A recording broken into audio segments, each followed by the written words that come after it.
All right, guys, it's been a while since we did a Duck Chronicles, so let's see what's going on. I think the biggest news right now, other than the turkeys, which I don't think we'll get to today, we'll probably do another episode tomorrow, is what I'm calling Operation Good Goose has worked out really well. As many of you know that watched a long time, we had a group of geese we called the Barnyard Mafia. They were extremely bullyish, and they were mean. And while they got along with me, they pretty much didn't get along with anybody else, including Dorothy.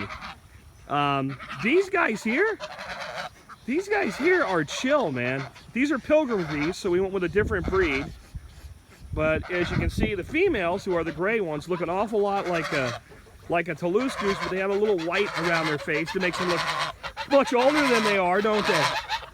Because, how old are you? That means, that's Goose for I'm like 4 months old. Say hello, Goose. Yeah.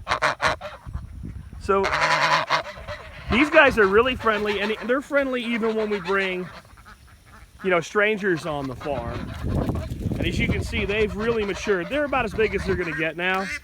They may get a little prettier, a little bit more filled out with feather, but if you were being raised for food, you would have already been processed. Let's put it to you that way. But fortunately for you, you're not.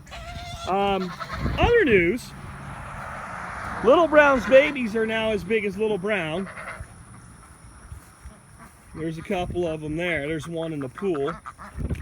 And most of them seem to be, well, pretty much pure mallard. I guess that one drake that hangs out with her was the main drake that bred her. There is a Cayuga and a Swedish. See that little Swedish right there with the white chest nibbling on the bamboo? That one and that little Cayuga over there by the fence both came out of, they're litter mates, I guess, or flock mates. And time will tell whether they're actually hers or another duck's eggs. They're a bit small for the breed, but they're probably still growing. And everybody's in full-on molt. Right now we're still at a surplus of eggs, but I don't know how much longer that'll last. If you don't know to look for a molt, you might think you have a predator problem. But I say full-on. They're not full-on yet, but it's starting. The big feathers are starting to blow now. Most of these came from one duck. I watched her yesterday at the pools over here. She got done with her bath and came over here, and she just looked like she was like shedding herself with her beak. So a lot of that's going on. Let's move the water to the last pool here. Almost done for the day. A lot of people think this is a lot of work for me. I spend about 45 minutes taking care of the pools and the sprouts and moving them and doing this stuff every day. This is kind of like my pre-work meditation, though. I get to spend time with these guys, and I really enjoy it.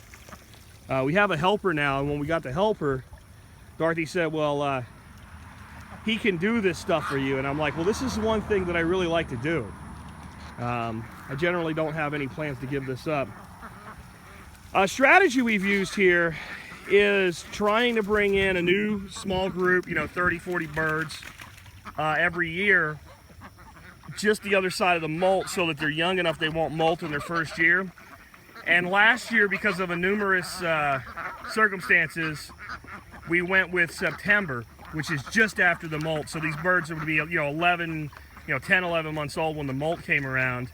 And we didn't know if that would be enough. And the answer is it's not. If you look in front of me, the two brown ducks are golden hybrid Metzer layers, which are the, you know, the prodigy of the, actually the sire of the white layer. So these guys came first, and then Metzer bred the color out to a white layer. But if you look at that duck right there, you can see she's molting.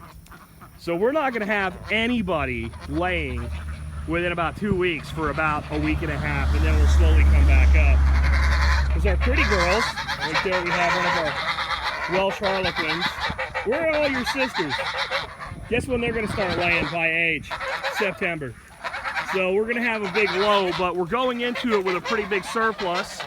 And duck eggs will keep properly refrigerated about 60 days, so we should get through it a lot better this year than last year. Let's go over here. More of Little Brown's babies. You can see there's one with a top knotter.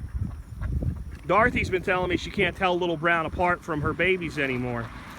I can, because her and her babies just don't hang out together. She's pretty much a loner at this point for one reason or another. I'm not sure why. Her second batch of eggs did not work out. She hatched two. One didn't make it right away. And for some reason, she insisted on bringing the other baby back to the flock. And those little cute ducks right there, the first group from her babies, they killed her. The harsh reality of ducks. They took out the one duckling. So that's it for today. I'll show you some updates with the turkeys tomorrow. They're doing really well. They probably have about 2.5, 3 months before they get big enough to start talking about making them ready for Thanksgiving, but they're doing really good. Everybody else here is just hanging out, having a good morning. We'll catch you. We'll see you later.